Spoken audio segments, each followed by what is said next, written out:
he offered to man. Now, in the other gospel, it speaks about the crucifixion being at the 3rd hour, and Messiah dying at the 9th hour, also a term of what? A period of 6 hours. So one is emphasizing in the time, the accuracy of when it began. John is saying approximately because he wants to clearly point out what the other Gospels allude to.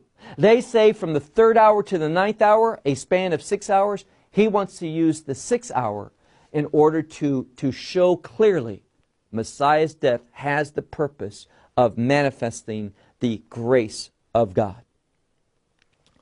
Not only this, look now at the second half of verse 14. And he says to the Judeans, "Behold your king." And they cried out, "Take, take," or lift up, and crucify him. And Pilate says to them, "Your king I will crucify." Now, what's going on in Pilate's mind? Well, he shows them Yeshua once more. He says, "Your king." And I believe that he really believes that he is the Messiah. But you know what Pilate's great sin is? That he didn't act on what he believed. And when we're not willing to act upon what we really believe, do we really have a biblical-based faith? Pilate was thinking, do you really want me to, are you really going to go through with that? I'm going to do it if you tell me. And he was hoping that the Jewish leadership would say no. But they said, take him and crucify him. And Pilate says, "Your king I should crucify?" And the high priests answered, "We have no king except for Caesar." Now, I believe that is one of the saddest statements we find in the Gospels.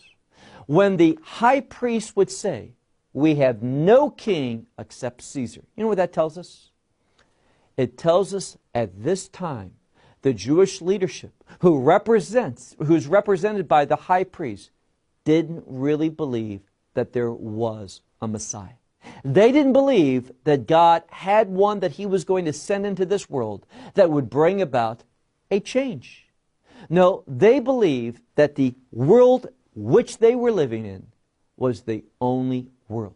They did not have a faith in the kingdom because they did not have a faith in the king. It is very, very significant. It reveals a great deal that they said, "We have no king but Caesar." Therefore, then he delivered him to them, meaning he delivered Yeshua over to their will in order that he be crucified. So Pontius Pilate does not do the right thing. He makes an action that shows that in reality he is there to serve others in order that he might keep what's important to him. You know what that means? That he's in bondage to his desires. And when you are in bondage to your desires, well, you might know the truth about Messiah, but you won't behave appropriately in regard to that truth. Pontius Pilate, if we could bring him before us right now, he would have only remorse and great regret for acting in this manner.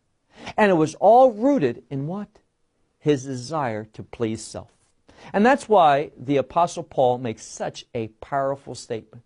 When he says in Galatians chapter 1, verse 10, now I would say that you need to memorize that verse. You need to look at it daily.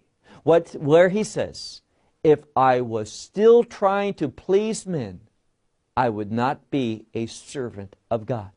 What Paul reveals is the exact thing that Pilate needed to understand. When you're trying to please man, when you're trying to accommodate man, you cannot be a servant of God. Someone is going to be first. It's either going to be yourself, which leads to sin and eternal regret, or it's going to be God.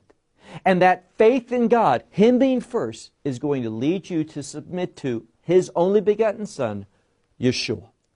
So Pontius Pilate, he gave in, and he turned him over to the cross. Look now at verse 17. And they took Yeshua, and they led him, and they placed upon him his cross. That is, they caused him to bear his cross. And they went out into the place which was called the cranium, that is, the skull, which is also called in Hebrew Golgotha, which also means skull. For there is where he was crucified. And that's what we need to see. At this time, everything's moving forward. Yeshua's going to die. He's going to die the death that God knew that he would. The death that God was going to use for redemption. But don't think because God's will is being carried out, meaning Messiah is going to lay down his life for our sin, that those who participated in it, that God is pleased with them, or that they really didn't have a choice. See, we need to remember what we learn from the book of Esther. When Mordecai spoke to Esther saying, perhaps for this purpose you've ascended this position, and you ought to be obedient, but if not, God will bring about the fulfillment of his purposes through another. What we need to be are individuals who are faithful to God's truth. And the only way that we demonstrate love for God, the only way that we show that he is really the Lord of our life, is when we receive Messiah, empowered by his Spirit, and led by the truth of Scripture, that we submit to God's purposes, and in the end, through our obedience, God is glorified. And that is exactly what you and I are called to do, to live a life that is praiseworthy, to live a life that manifests God's glory to other people. Pilate failed miserably. Well, until next week, and we'll continue on in our study.